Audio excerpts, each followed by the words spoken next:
আজকের পৃথিবীর সারা দুনিয়া জুড়ে অর্থনৈতিক লেনদেনের জন্য, অর্থনৈতিক কার্যক্রম পরিচালনার জন্য একটা অনিবার্য অনুষঙ্গ হয়ে দাঁড়িয়েছে ব্যাংকিং সিস্টেম। বলেন বলেন, সারা দুনিয়ার, সারা পৃথিবীর যত অর্থনৈতিক ট্রানজ্যাকশন এই সব চলছে ব্যাংকিং সেক্টরের মাধ্যমে।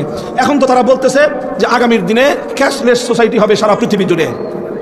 এই ক্যাশলেস সোসাইটি বলেন, যেভাবেই বলেন, সব কিছুর চ্যানেলটা হলো ব্যাংকিং চ্যানেল। এই ব্যাংকিং চ্যানেলের মাধ্যমে সারা দুনিয়ার 700 কোটি মানুষ কিন্তু এই চ্যানেলের সঙ্গে কোনো না কোনোভাবে জড়িত। বলেন কথা ঠিক না বেঠিক?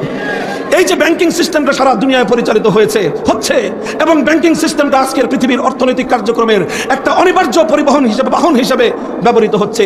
এই ব্যাংকিং সেক্টরটা নিয়ে যদি আমি আপনাদের সামনে দৃষ্টান্ত দেই, শুধু আমার এই বাংলাদেশে সরকার অনুমোদিত ইসলামিক ব্যাংক আছে 9টা। কয়টা?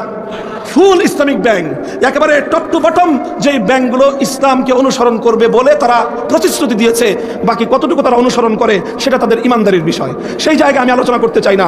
9টা ব্যাংক রয়েছে ফুল ইসলামিক ব্যাংক, আর এছাড়া আরও প্রায় 5-7টা ব্যাংক রয়েছে যারা পূর্ণাঙ্গ ইসলামিক ব্যাংকিং করে না, তবে তাদের ইসলামিক ব্রাঞ্চ রয়েছে, ইসলামিক ব্যাংকিংয়ের উইন্ডো রয়েছে, অর্থাৎ তারাও ইসলামিক ব্যাংকিং আংশিক করে।